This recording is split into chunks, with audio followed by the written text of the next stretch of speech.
the man chosen by God, who was Enoch, long before Moses parted the Red Sea, before David defeated Goliath, even before the great flood covered the earth.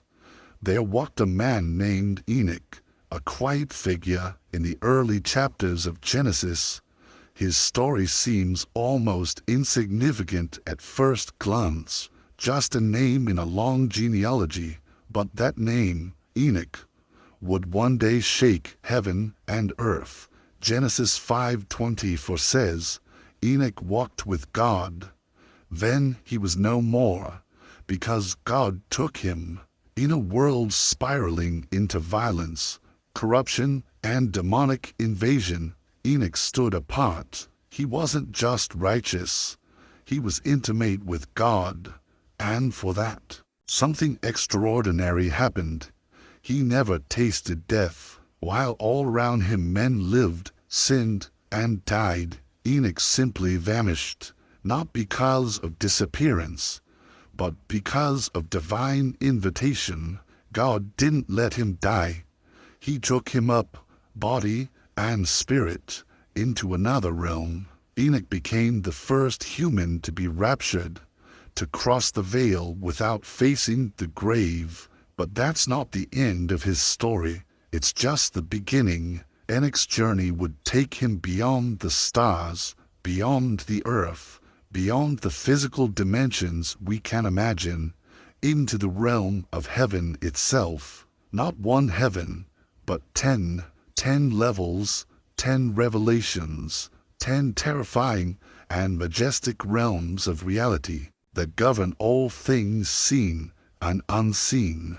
But before he saw the heavens, before he stood before the throne of God, he was just a man, a husband, a father, a prophet. The Book of Enoch, an ancient Jewish text quoted in the New Testament, Jude 1:14, tells us that Enoch not only walked with God, but warned his generation of the coming judgment. He lived in a time of great evil, when the Watchers, a group of rebellious angels, descended from heaven and corrupted mankind.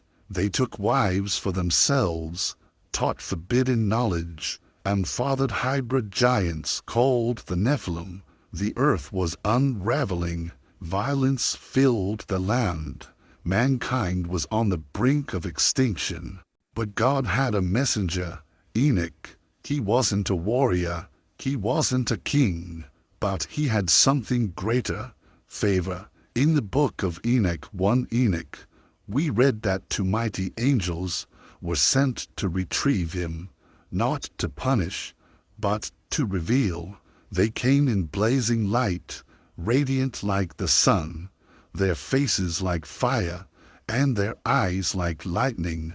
They took him gently, yet swiftly, and lifted him up, higher than the clouds, above the sky, into the heavens themselves.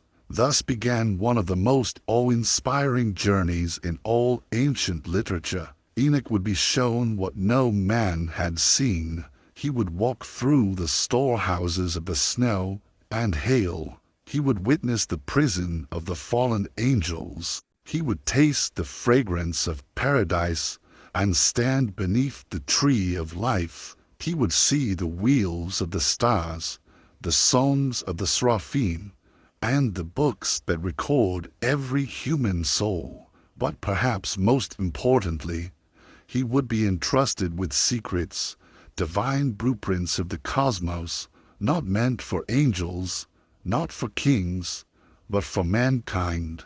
Why him? Why choose a man born into a corrupt generation? Because Enoch, despite the chaos around him, chose to walk with God. While the sons of Cain built cities and monuments, Enoch built a relationship. While others pursued violence and power, he pursued intimacy with the divine.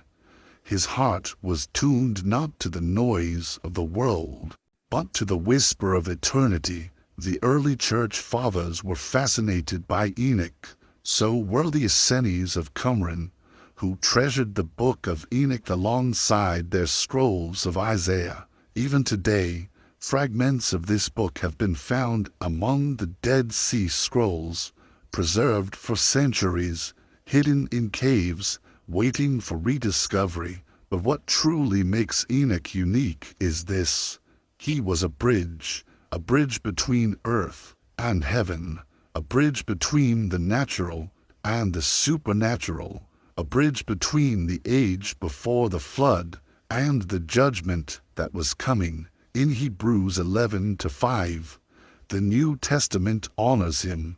By faith Enoch was taken from this life, so that he did not experience death, for before he was taken, he was commended as one who pleased God. His faith, not just in word, but in lifestyle, made him worthy of heaven's secrets. So, who was Enoch?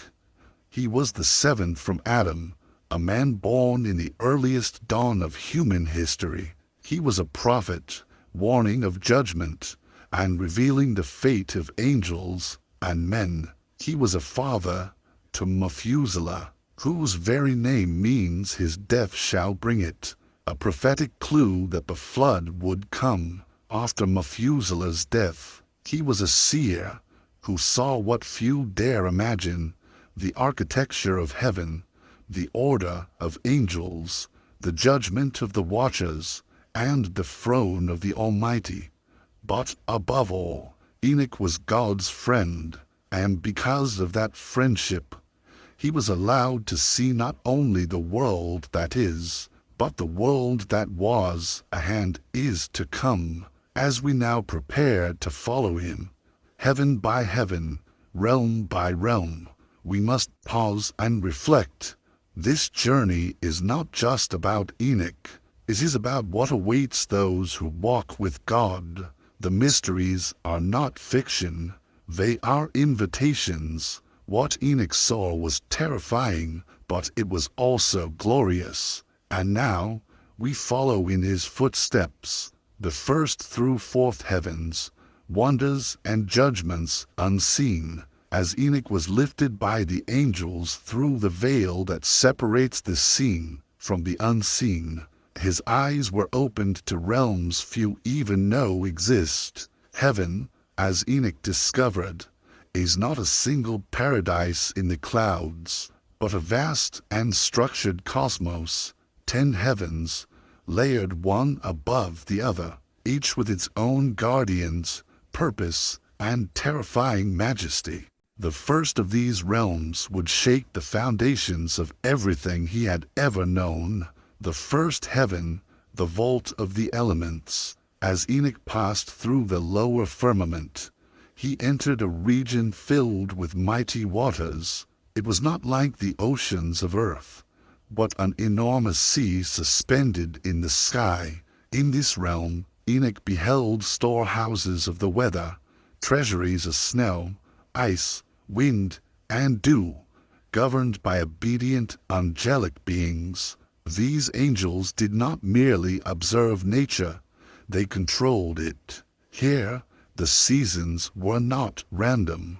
They were orchestrated. Every breeze, every thunderclap, every drop of rain had a custodian, an angel who held the keys to its release. To the ancients, weather was chaos. To Enoch, it was celestial design. It became clear that what humanity experienced on earth as climate, storms, and skies was in fact the visible outworking of a spiritual operation carried out in real time by divine beings. The second heaven, the prison of darkness. If the first heaven was full of wonder, the second was full of terror. Enoch was taken into a realm of utter blackness, a place without stars, sun, or reflection. There he saw fallen angels, bound with chains, suspended in torment, awaiting judgment. They howled, they pleaded, but their cries reached no one.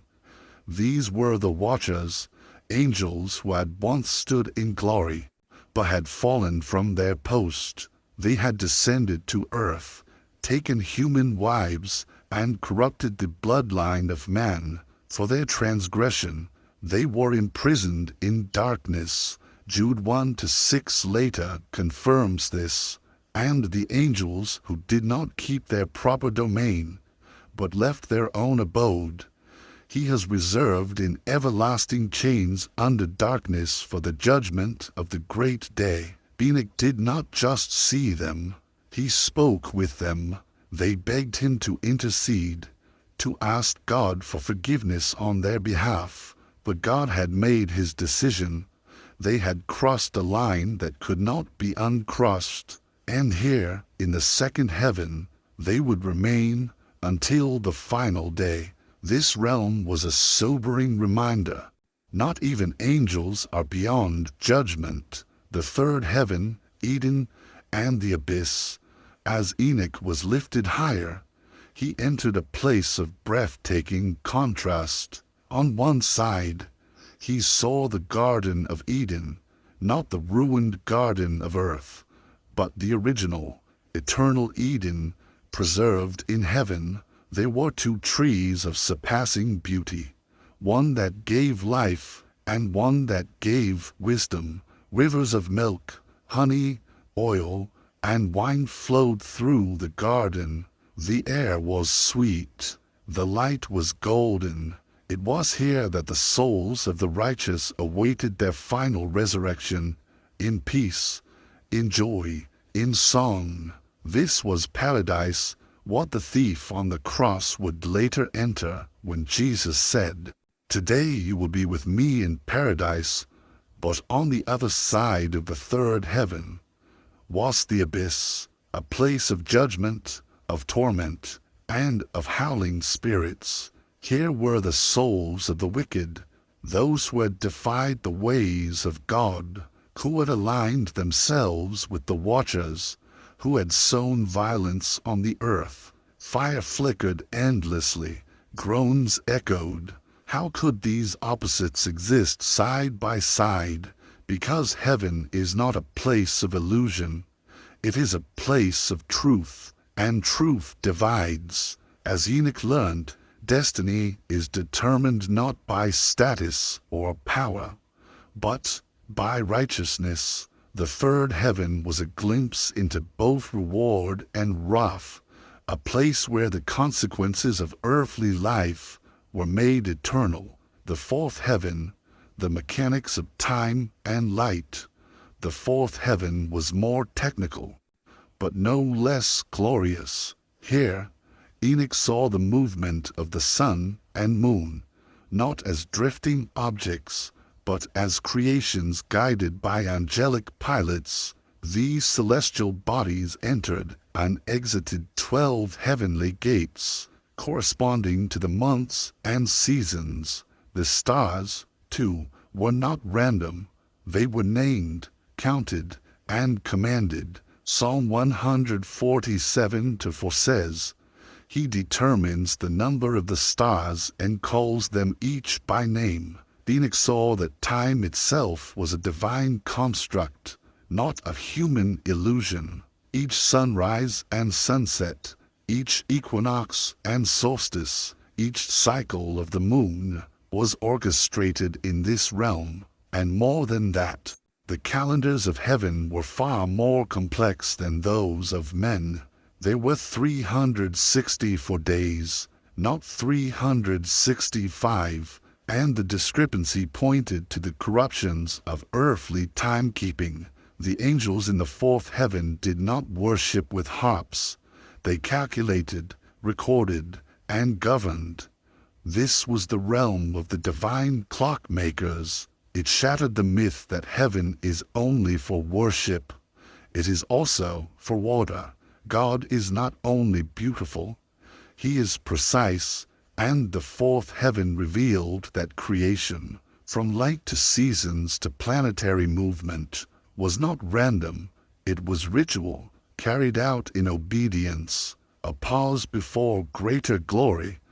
By the time Enoch had passed through the fourth heaven, he had seen more than most prophets see in a lifetime. He had witnessed the engineering of nature, the punishment of the fallen, the dwelling of the righteous, and the dance of celestial time, but he was not yet halfway. What lay ahead was far greater and far more terrifying. The fifth heaven would introduce him to the watchers still conscious and tormented. The sixth heaven would show him the governing angels who ruled the seasons and recorded the souls of men, and above them were the realms of pure fire, cosmic war, and God himself.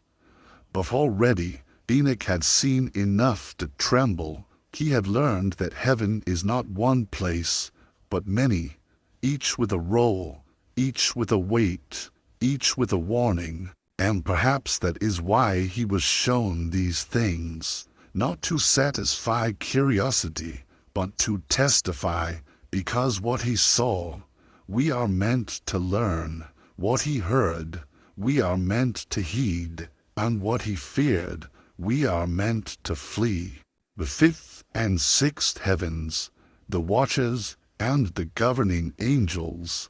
By the time Enoch reached the fifth heaven, his heart had already trembled before the secrets of the universe, the fiery stars governed by angels, the paradise of the righteous, and the abyss of the condemned. But nothing could prepare him for the sorrow, the weight, and the revelation he would encounter in the next two levels. For here, Enoch would not only see heaven, he would see heaven weep.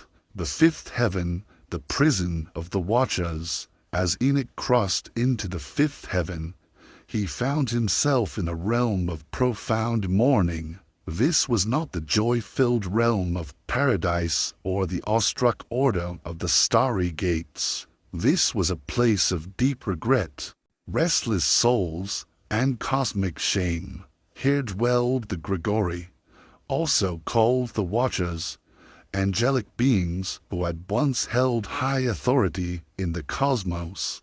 These were not minor spirits or lesser messengers. They were of the highest order, once stationed to watch over the affairs of earth. But they had fallen. In Genesis 6 and the Book of Enoch, we are told that these watchers descended to earth, took wives from among human women, and fathered monstrous offspring, the Nephilim, giants who consumed the world with blood, violence, and forbidden knowledge. In the fifth heaven, Enoch saw 200 of these watchers, their faces downcast, their wings limp, their voices trembling in songs of regret, not worship. They no longer sang praises to the Most High. Instead, they sang laments, haunting hymns of what they had lost. Their leader, Satanael, once radiant in glory, now sat in ruin, a husk of his former self. These were not demons. These were fallen sons of glory. They asked Enoch to intercede for them, to write a petition, to plead with God for mercy. And Enoch, moved with compassion, did so. He prayed, he wrote, he hoped. But when he presented their case before the Most High, the answer was clear. No, do not lift up a cry for them, for judgment has already gone out. The sentence was final. The watchers were condemned, not because they stumbled, but because they rebelled with full knowledge, having seen the face of God and turned away. Their punishment was a testimony. Even angels are accountable, and Enoch wept. He saw that rebellion is not always loud. Sometimes it's the slow drifting of mighty beings who forget their purpose. The fifth heaven became a reminder that glory lost is often glory mourned, but never without consequence.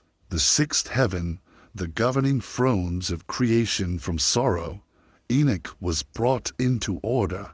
The sixth heaven was a realm of perfect motion, celestial harmony, and divine oversight. It was not emotional like the fifth, nor majestic like the third. It was administrative, filled with angelic authorities who managed the cosmos with precision. Here, Enoch saw 7 classes of angels, each entrusted with specific dominions, angels who oversee the seasons, and the earth's rhythms, angels who govern the stars, clouds, rain, and lightning, angels of vegetation, who command the growth of trees, and fruit, angels of the seas, who restrain their boundaries, angels who measure time, set calendars, and record the movements of souls, angels who teach the sons of men in visions, and wisdom, angels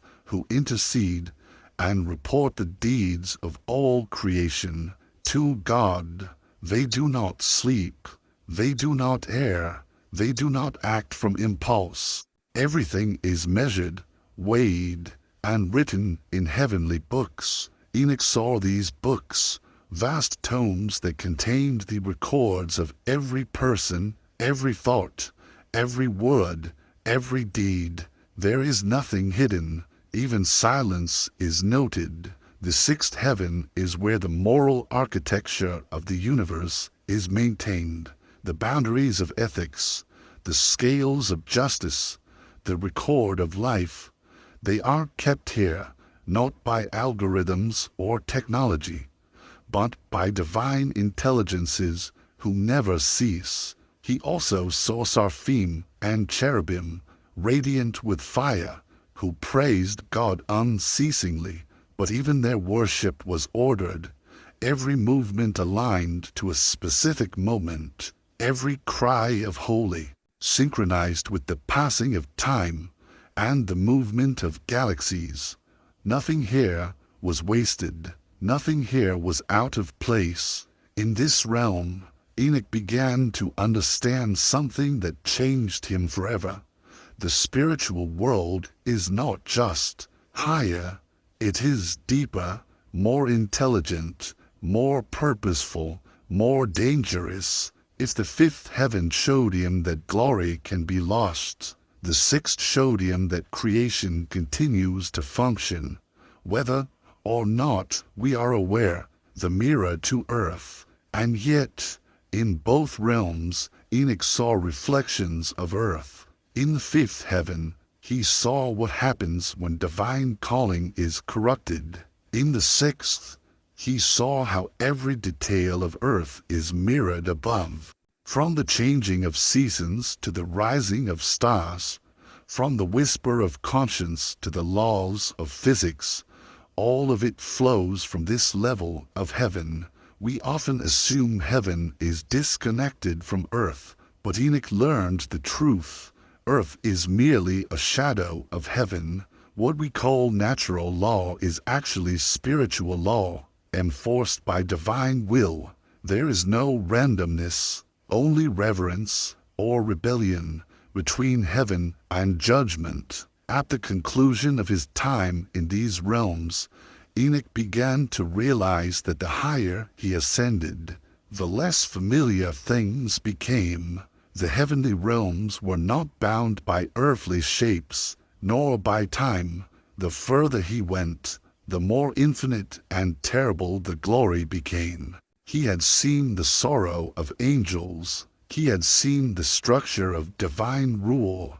But ahead lay thrones of fire, wheels within wheels, living creatures of unbearable beauty and terror. He was being prepared for the face of God, and so are we, because Enoch's journey is not just a record, it is an invitation and a warning. The 7th through 9th heavens, thrones, constellations, and divine beings. Enoch had already seen what few eyes would ever behold. Angels imprisoned in chains, Eden untouched by sin, and the celestial mechanisms that govern nature. But now, as he was led into the upper realms, the spiritual air changed. The 7th through 9th heavens were not just places, they were thresholds. Beyond them lay the realm where eternity begins, where time itself fades into glory, and where only holiness can stand. Here, Enoch did not merely observe, he trembled. The seventh heaven, the curtain of fire. The seventh heaven is the realm of unspeakable light. It is the entry point to the most sacred heights of the cosmos, and its entire atmosphere burns with holiness. As Enoch entered, he was surrounded by choirs of fire, angels so radiant, so pure, that their very presence struck awe into him. These were the holy ones who never sleep, who stood on crystal foundations and sang without ceasing. He saw archangels of unimaginable size and power, their wings like blinding sunrises, their voices like rushing waters. He heard hymns sung in ancient languages, tones so pure that the vibrations carried truth deeper than words ever could. This is where the sons of God gather, not in chaos, but in eternal ceremony. Enoch saw a wall of light and fire beyond which no angel dared approach. It was the barrier to the eighth heaven, and behind it, something so glorious it could not be described. But even in this outer chamber of God's glory, the air was thick with reverence. Angels bowed, covered their faces, and cried continually, "Holy, holy, holy is the Lord of hosts." The eighth heaven, the realm of Musaloth. Then Enoch was taken even higher, into the eighth heaven, known in ancient language as Musaloth. This is not a place of singing or worship. It is a cosmic map, the divine observatory from which the movements of stars and planets are governed. Here, Enoch saw the origins of time and navigation. He was shown how each star has a name, a circuit, and a specific mission. He was taught that nothing in the heavens shines by chance.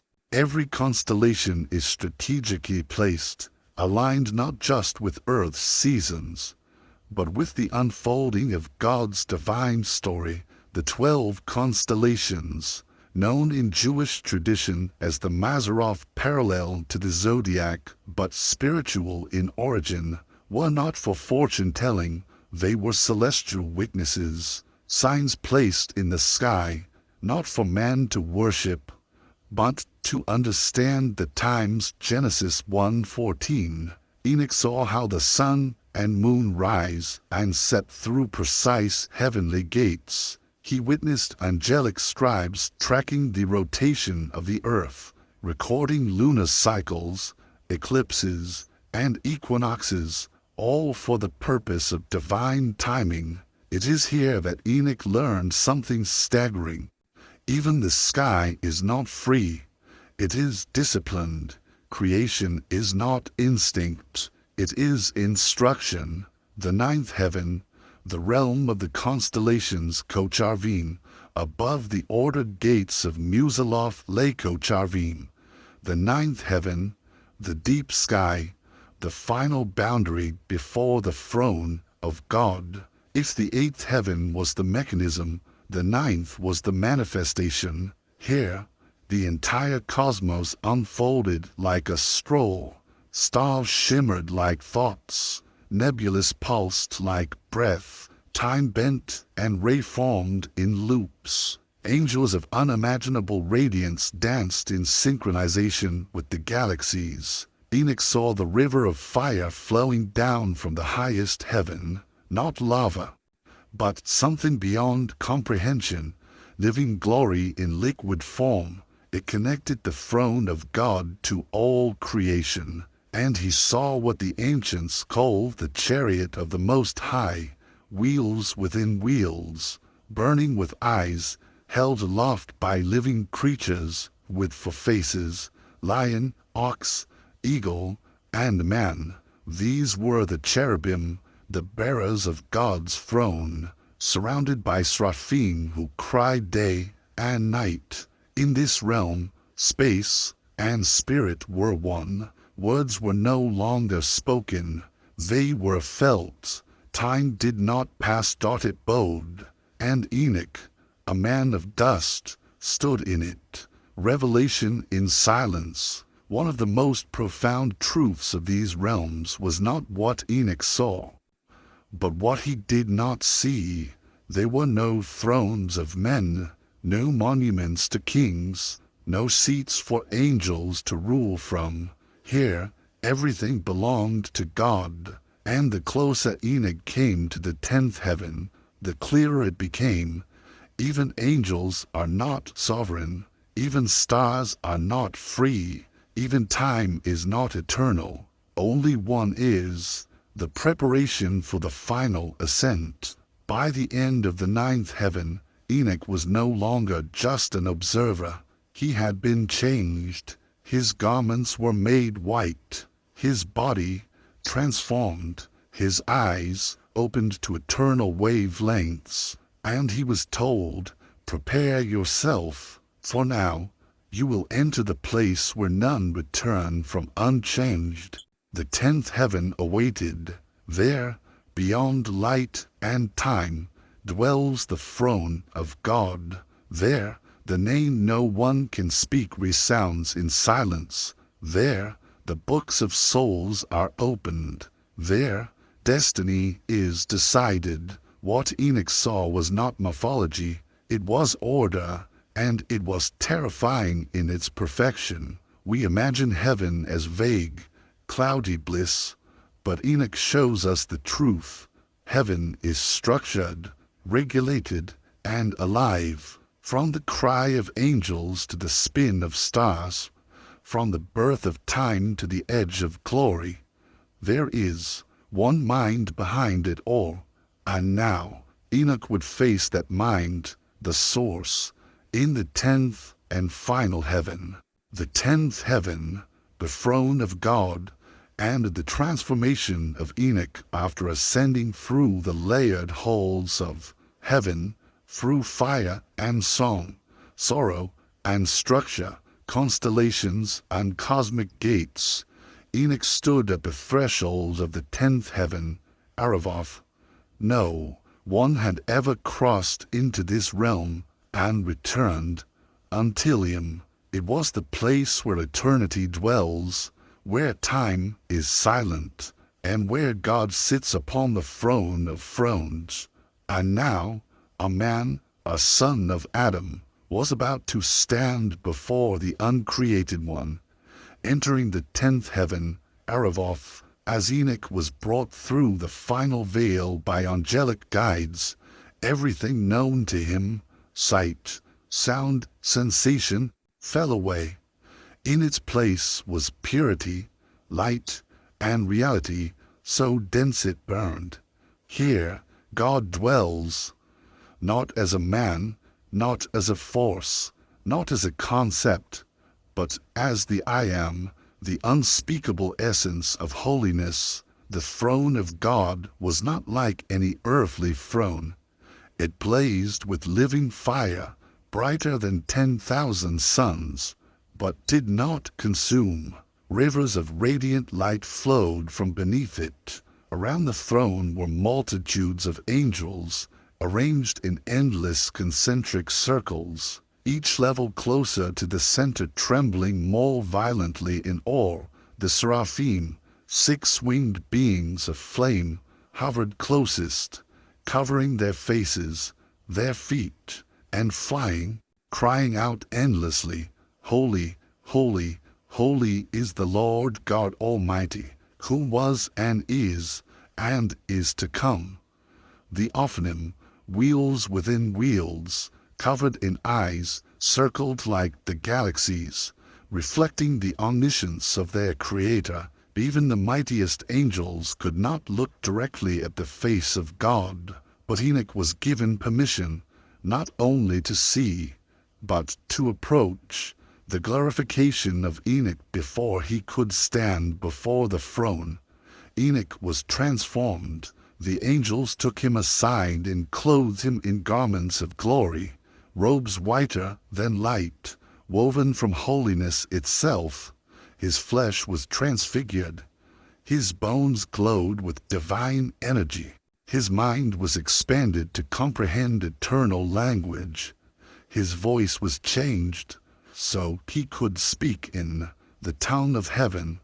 In that moment, Enoch was no longer merely human. He had become something else, not an angel, but a heavenly scribe, an immortal witness, a man elevated beyond corruption, chosen for something no one else had ever been trusted with. God speaks then, the unthinkable happened.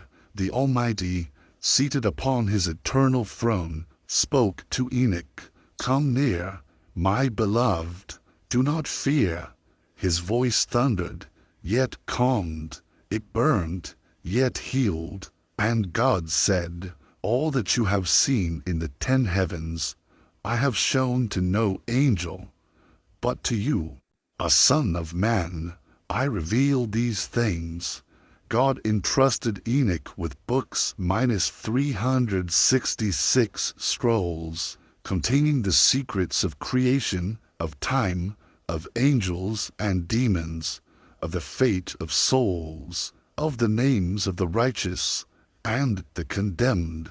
These scrolls held the hidden architecture of existence, patterns of the stars, the rise and fall of empires, and the day of final judgment. And then God said, "You shall sit beside me at my left hand until the end of all things." No human had ever been invited to such a position, no prophet, no patriarch.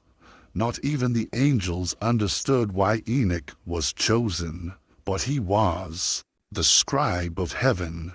Now seated in glory, Enoch became the heavenly recorder, watching the actions of men, recording the prayers of the saints, and delivering divine wisdom to the righteous. He became known in Jewish mystical tradition as Metatron, the great scribe, the voice before the throne.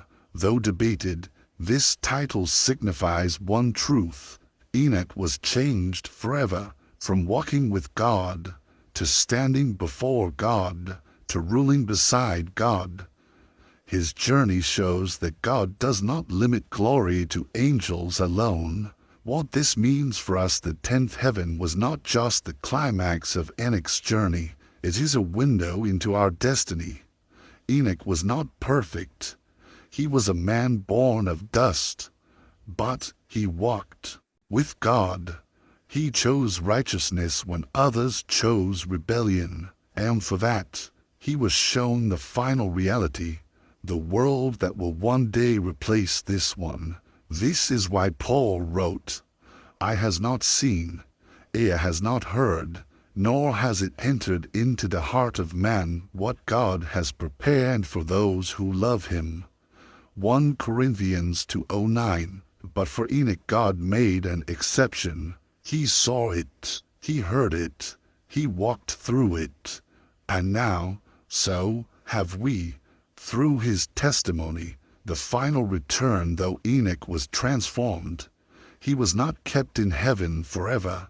God sent him back, not to die, but to testify, to warn of the coming flood, to declare the judgment of the watchers, to prepare the righteous for what lies beyond. Enoch returned with knowledge that would echo into the ages, preserved in the Book of Enoch, referenced in Jude, hinted at in Revelation, and rediscovered in the Dead Sea Scrolls. His story is not a fantasy, it is a prophecy, it is a preview, it is an invitation. Epilogue. What will you choose? The 10 heavens are not distant myths. They are real. They surround us now. They govern our seasons, our stars, our souls, and they all point to one throne, one king, one future. Enoch's life asks each of us a question: will you walk with God, even when the world walks away? Because those who walk with him may one day see what Enoch saw and become what he became.